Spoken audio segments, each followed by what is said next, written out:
All stocks, at least at the moment, in the major indices spiking, but a new behind-the-scenes fight is breaking out. The states putting up their dukes, ready to battle with their own senators over health care.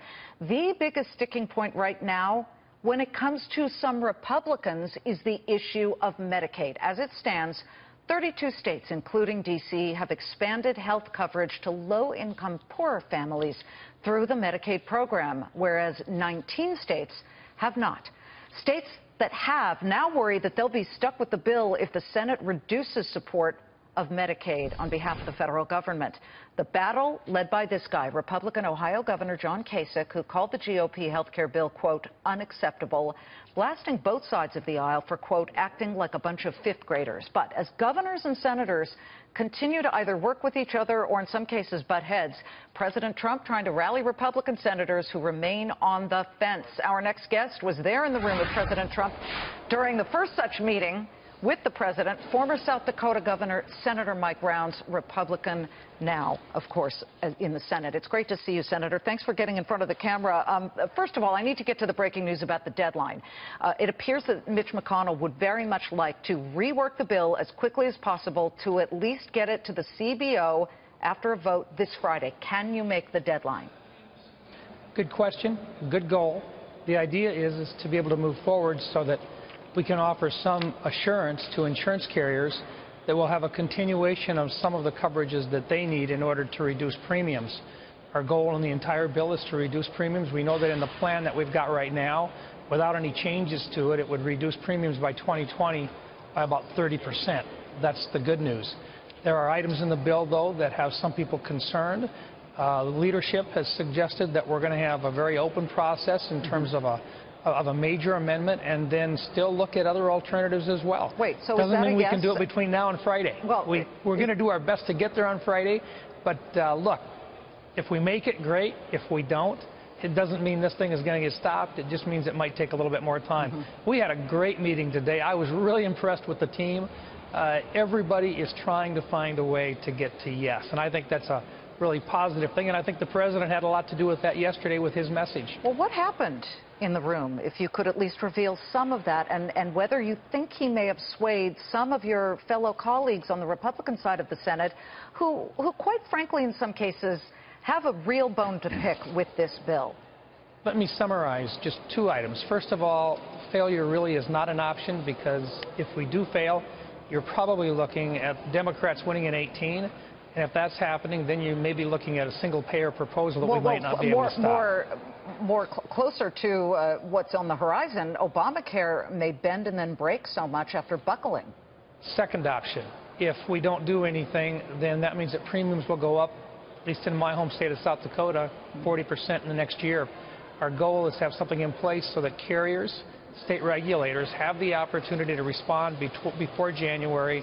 That means we've got to continue to work it through. There's some of us that have actually sent a letter, or that are sending a letter to leadership suggesting that we forego all or part of our August vacation, because this, along with the debt limit and finances and so forth, is really an important issue that we've got to address. Let me ask you about a vacation that comes up on the calendar much sooner. That's 4th of July. You do have some Americans who are up in arms at the thought that you may be close, and that basically Congress goes off for the 4th of July holiday. Is there any chatter in the, well, what used to be the smoke-filled rooms?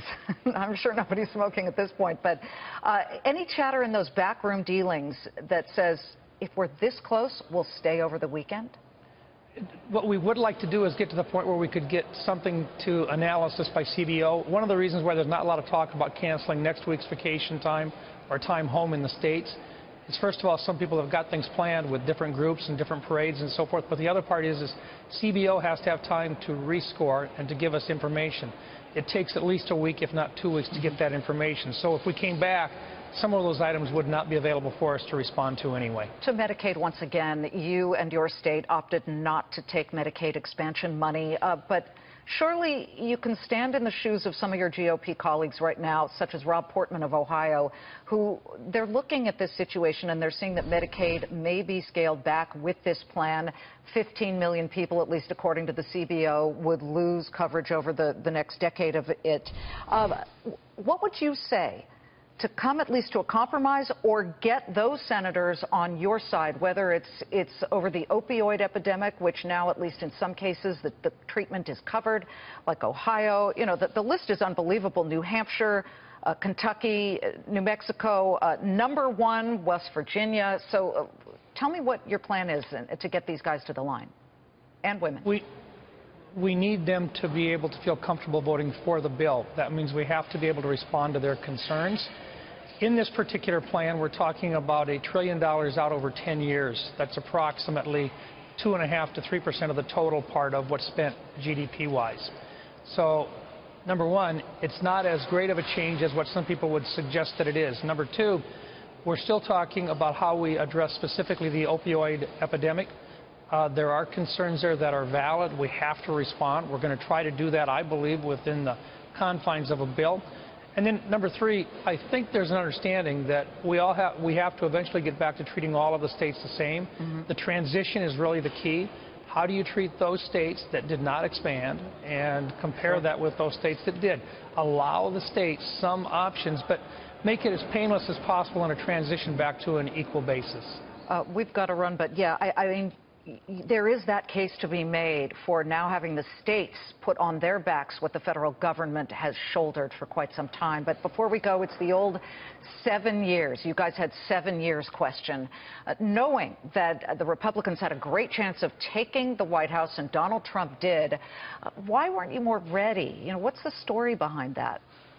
Because even though you've got lots of different ideas in a very divergent conference, it's a matter of bringing everybody together and agreeing on what we can do and what we can't do.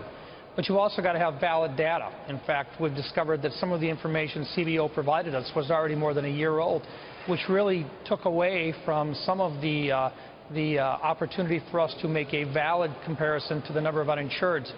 The closer we can get to actually scoring anything, which is what we're doing right now, gives us a better chance to actually compare how we will make our changes. That was important, and that's an important part of this. But I think the most important part is you've got to be able to get people together and start working through a whole bunch of different ideas. If it was easy, it would have been done a long time ago. True, true. It's great to have you, Senator. Thank you so much for joining us. Thank you.